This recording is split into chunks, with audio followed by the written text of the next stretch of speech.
কত বড় মুত্তাকি ছিলেন সাইয়েদনা ওমর ফারুক।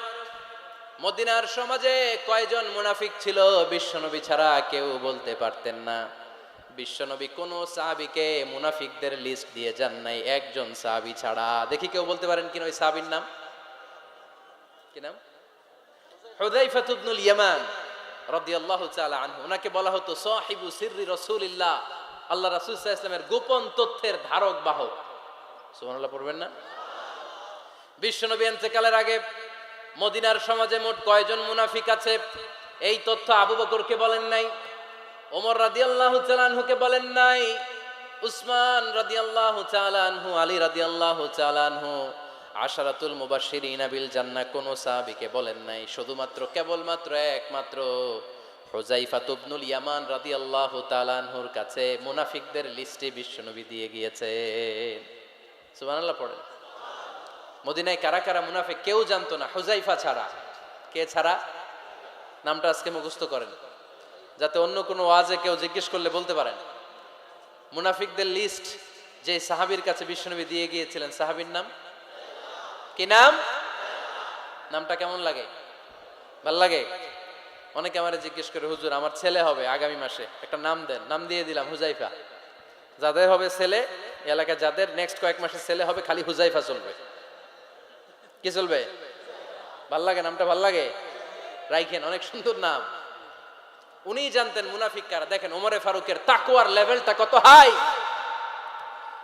ওমরে ফারুক একদিন হুযায়ফা রাদিয়াল্লাহু তাআলা আনহুর কাছে গেলেন, যে বললেন, হুযায়ফা, বিশ্বনবী ইন্তেকালের আগে মুনাফিকদের নামের লিস্টটা কারো কাছে দেয় নাই, আমার জানা নাই, সাইয়েদনা আবু বকরের জানা নাই, কোন সাহাবীর জানা নাই, তুমি ছাড়া। আমি তোমার কাছে জানতে চাই, আমি ওমরের নামটা ওই মুনাফিকদের খাতায় আছে কিনা আমার একটু বলো। আমার ওমরের নামটা ওই মুনাফিকদের লিস্টিতে একটু আছে কিনা, নামটা একটু বলো। যদি থাকে আমি ভালো হয়ে যাব, আমি নেফাকি দূর করে পাক্কা মুমিন হতে চাই। আমার নাম যদি মুনাফিকের লিস্টে থাকে আমি তো শেষ। হুযায়ফা চোখের পানি ছেড়ে দিয়ে বলে, আমিরুল মুমিনিন, কেমন প্রশ্ন করলেন আপনি? আপনি বিশ্বনবীর শ্বশুর, এই উম্মতে আপনার পজিশন 3 নাম্বার। আপনারে মুনাফিকরা ভয় পায়, শয়তান আপনারে ভয় পায়। আপনি জান্নাতে সব বয়স্ক লোকদেরকে নিয়ে জান্নাতের মধ্যে আগে আগে ঢুকবেন, কেমন করে মুনাফিকদের কাতারে আপনার নাম থাকতে পারে ওমর? সুবহানাল্লাহ পড়ে। কি বিনয়ী, কি তাকওয়া। হুযায়ফাকে যে ধরতেন, হুযায়ফা একটু বলো না আমার নামটা মুনাফিকদের লিস্টিতে আছে কিনা। ওমরে ফারুকের যদি এই টেনশন থাকে যে আমি মুনাফিক হয়ে গেলাম কিনা, আমাদের এই টেনশন থাকার দরকার আছে না নাই? হ্যাঁ, যেন সব সময় আল্লাহর কাছে দোয়া করতে হবে, আল্লাহ তুমি নেফাকি থেকে আমাদেরকে বাঁচাও। আরো জোরে পড়েন আমিন। আপনারা ওঠা বসা শুরু করলেন কেন? অনেক রাত হয়ে গেছে তাই? হ্যাঁ, শেষ করে দেই তাহলে না? যে অনেকের কষ্ট হচ্ছে মনে হচ্ছে। হ্যাঁ, এক নম্বরে যাচ্ছে এইটা সব মুখস্থ দেখি। হ্যাঁ, 1 নাম্বার, 2 নাম্বার, 3 নাম্বার। 1 নাম্বার হইল পেশাবখানা, 2 নাম্বার পায়খানা, 3 নাম্বার নাকি এইটা?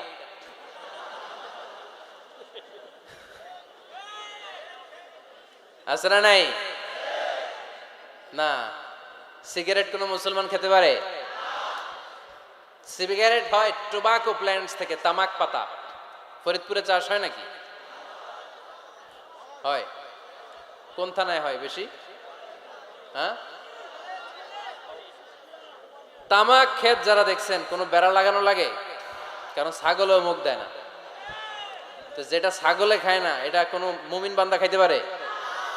তো খান কেন এগুলো, পচা জিনিস?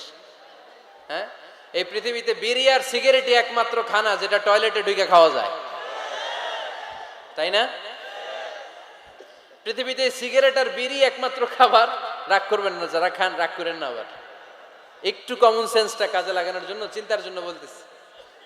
এটাই পৃথিবীর একমাত্র খাবার যেই খাবারের গায়ে এই খাবারের বদনাম লেখা থাকে, স্মোকিং কজেস ক্যান্সার। ধূমপান কর্কট রোগের কারণ, ধূমপান স্বাস্থ্যের পক্ষে ক্ষতিকারক, লেখা থাকে না?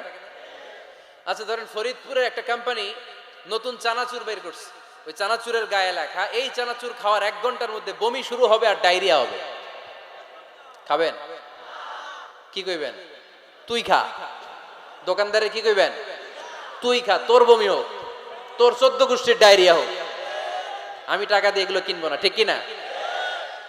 কারণ এই প্রোডাক্টের গায়ে এই প্রোডাক্টের বদনাম লেখা, এটা আমরা কিনবো কেন? কিন্তু সিগারেটের উপরে সিগারেটের বদনাম লেখা থাকার পরেও আমরা খাই, টয়লেটে বসে খাই। আহা, এটার মধ্যে একটা পয়জন আছে, এটাকে বলে স্লো পয়জন, নিকোটিন। এটা আপনার লাং, ফুসফুসকে শেষ করে দিবে, স্লো পয়জন। সিগারেট খাওয়া অনেকটা আত্মহত্যা শামিল। বিষ খেলে সাথে সাথে মরে, সিগারেট খেলে ধুকে ধুকে মরে। আর সিগারেট থেকে হিরোইন, গাঁজা, ফেন্সিডিল, ইয়াবা, ম্যারিজুয়ানার পথে মানুষ পথ বাড়ায়, পা বাড়ায়, তাই না? এগুলো খাবেন না। ওয়ালা তুলকু আইদিকুম ইলা তাহলুকা, নিজে নিজেকে স্বেচ্ছায় ধ্বংসের দিকে ঠেলে দিও না। জীবনটা অনেক সুন্দর, জীবনটা অনেক রঙিন, আল্লাহর দেয় জীবনটাকে উপভোগ করার দরকার আছে না নাই? এই জন্য সিগারেটকে এই ফরিদপুরের প্রোগ্রাম থেকে আমরা আজকে নো বলে দিলাম। কি বলে দিব? আওয়াজ করে সবাইকে আমরা সবাই একসাথে বলবো, সিগারেটকে কি বললাম? মনে থাকবে না? মাহফিলের প্যান্ডেল থেকে বাইর হয়ে আবার ইয়েস, হ্যাঁ না, ইয়েস করা যাবে না। সিগারেটকে কি বললাম? নো। ওমর ফারুক রাদিয়াল্লাহু তাআলা আনহু আমাদের সুপার হিরো, আমাদের সবাই বলেন আমাদের। উনি কত বড় সুপার হিরো শুনেন।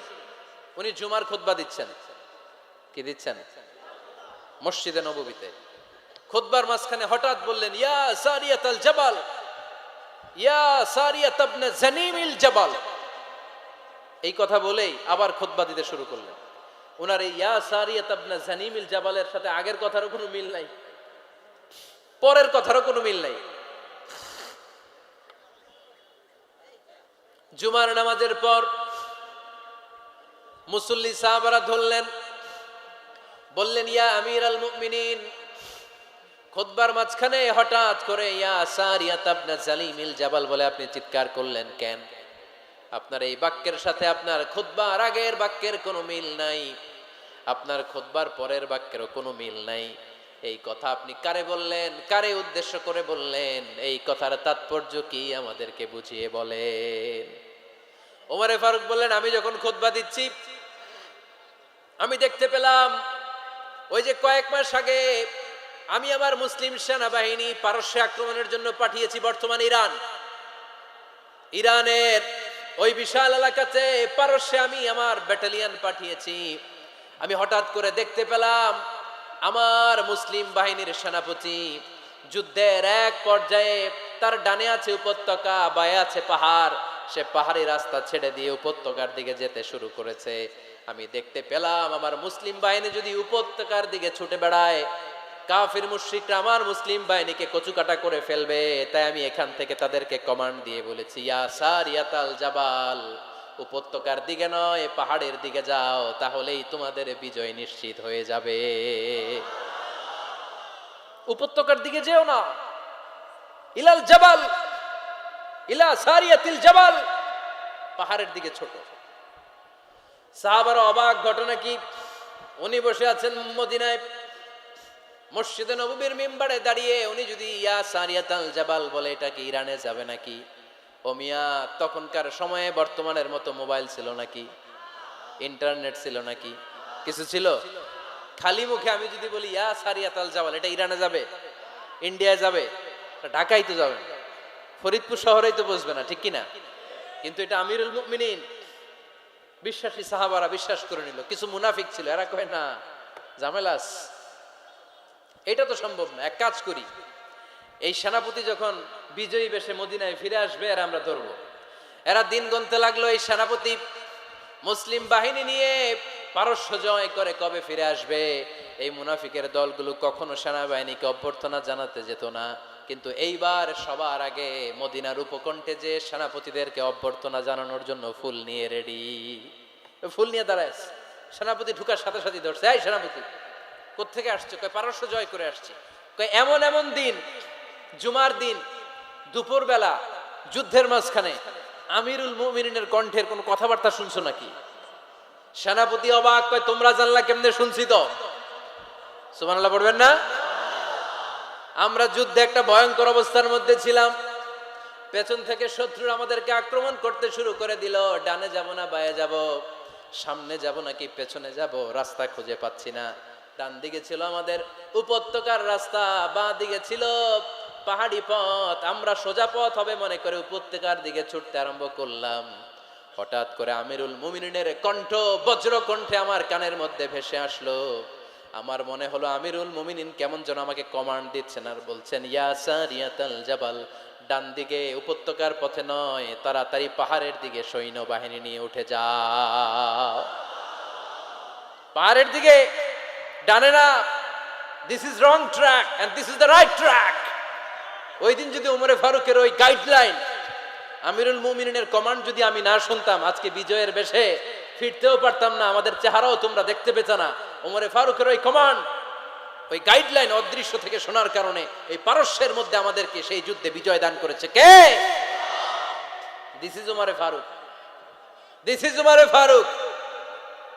বিশ্বনবী বলছেন, ওমর, মা লাকিয়াকা শাইতানু সালিকান ফাজ্জান ইল্লা সালাকা ফাজ্জান গায়রা ফাজ্জিক। ওমর, শয়তান ইবলিস যদি তোমার কোনো রাস্তা দিয়ে হাঁটতে দেখে, শয়তান ওই রাস্তা রেখে দিয়ে অন্য রাস্তা দিয়ে হাঁটে। সুবহানাল্লাহ। বাড়িতে যায় বললেন, কে বলতেছে? বিশ্বনবী। কার ব্যাপারে? ওমরে ফারুকের ব্যাপারে। শয়তান যদি দেখে যে ওমরে ফারুক এই রাস্তা দিয়ে হাঁটতেছে, শয়তান ওই রাস্তা রেখে দিয়ে অন্য রাস্তা দিয়ে হাঁটে। সুবহানাল্লাহ পড়েন। রাত্রিবেলা আমরা আমাদের বাচ্চা ছেলে মেয়েদেরকে যখন খাওয়াই, বাচ্চারা খেতে চায় না, এরকম হয় আপনাদের ফরিদপুর এলাকায়? হ্যাঁ, এই এলাকায় হয় নাকি?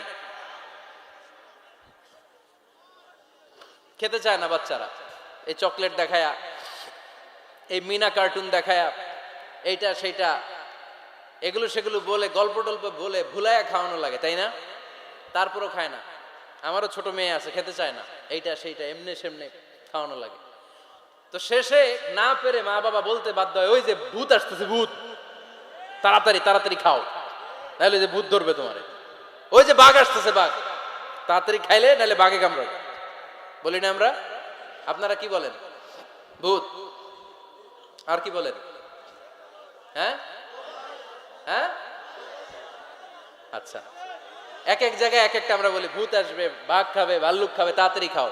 মদিনাতে যখন ওমরে ফারুক আমিরুল মুমিনিন, মদিনার মায়েরাও বাচ্চাদেরকে খাওয়াতে পারতো না, ছোট্ট মেয়েদেরকে খাওয়াতে পারতো না, খাওয়া নিয়ে যন্ত্রণা করতো। বাচ্চারা যখন মদিনায় খেতে চাইতো না রাত্রি বেলায়, মদিনার মায়েরা বলতো, তাড়াতাড়ি খাও, হা হুয়া ইয়াতি উমর, হা হুয়া ইয়াতি উমর, তাড়াতাড়ি খা, নাইলে ওই যে ওমর আসতেছে, Omar. This is our superhero সাইয়েদনা ওমর ফারুক রাদিয়াল্লাহু তাআলা আনহু। শুধু শয়তানি ভয় পেত না, মুনাফিকরাও ভয় পাইতো, জমের মতো ভয়। শুধু তাই না, আমাদের আম্মাজান বিষ্ণু ইসা ইসলামের স্ত্রীরাও ওমরে ফারুককে ভয় পেতেন।